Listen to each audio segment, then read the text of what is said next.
L'année 1993 a eu son lot de rebondissements pour la couronne d'Angleterre, en conséquence directe de la fameuse Annus Horribilis, aka l'année 1992, ainsi nommée par la reine Elisabeth II.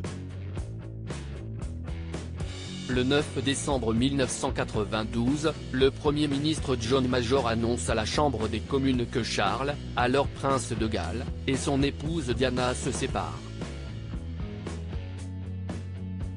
La rupture du prince héritier avec la princesse de Galles a l'effet d'une bombe au sein du royaume. Pourtant, 3 mois plus tard, Diana semble libérée d'un poids. En témoignent les photos d'elle que Gala publie dans son tout premier numéro en février 1993, sous le titre Diana, le nouveau visage d'une princesse libre. Notre magazine ne croit pas si bien dire.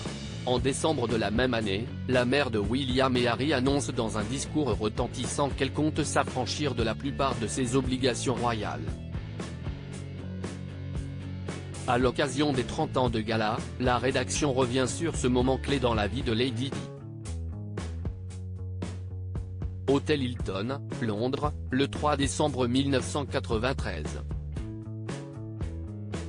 Lady Diana s'avance devant le parvis du luxueux hôtel sous le crépitement des flashs des photographes, très solennelle dans tailleur jupe noire à col en velours signé Amanda Wakerley.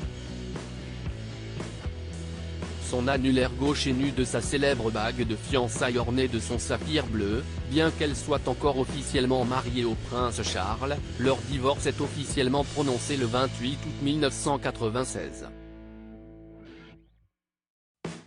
Elle prend place, en silence sur l'estrade dressée pour la conférence de presse du Edward Charity Lunch. En général, quand Diana est assise à côté d'étrangers, elle discute souvent avec eux.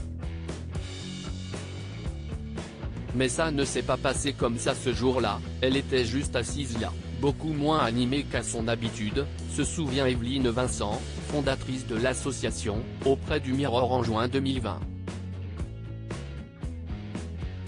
Elle avait quelque chose en tête et elle savait ce qui allait arriver, continue-t-elle.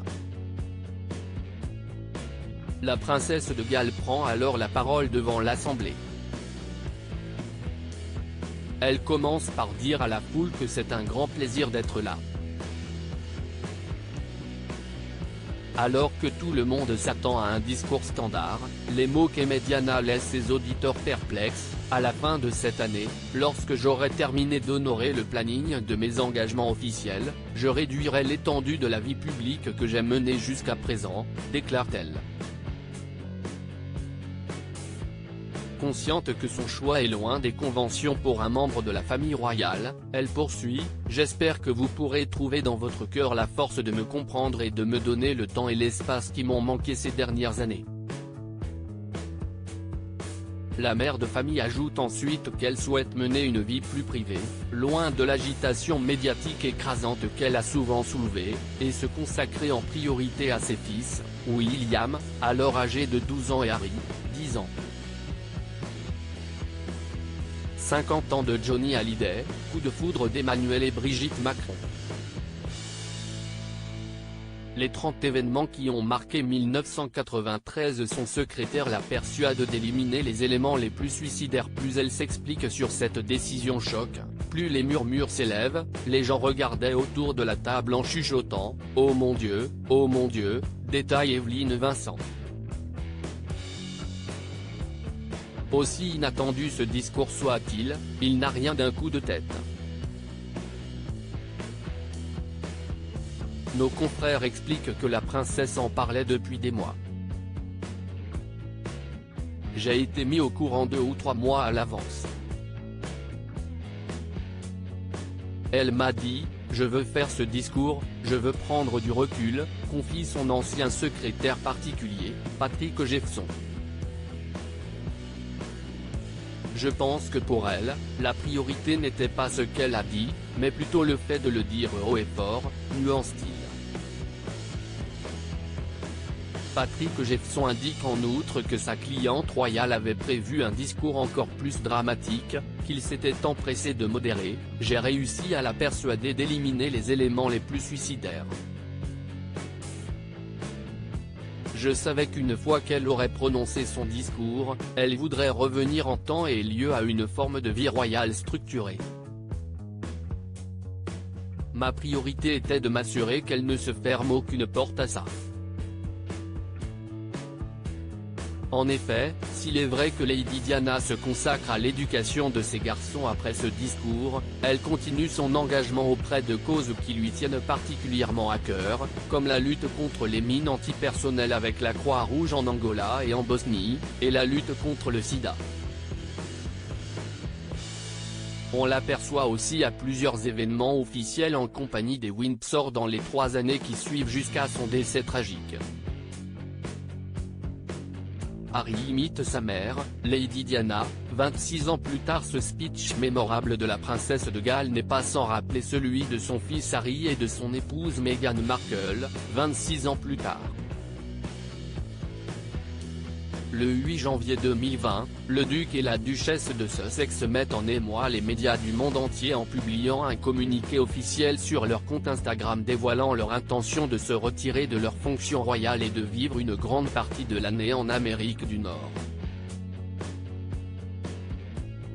Tout comme sa mère lors de l'officialisation de son divorce, le père d'Archie et Lilibet est dépouillé de son titre d'Altesse royale par la reine Elisabeth II.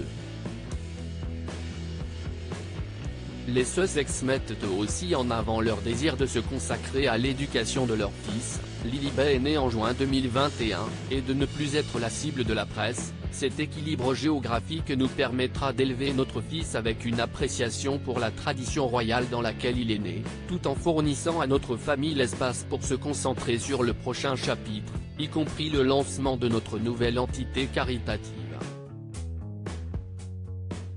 Telle mère, tel fils. Crédit photo, Daniel Angeli.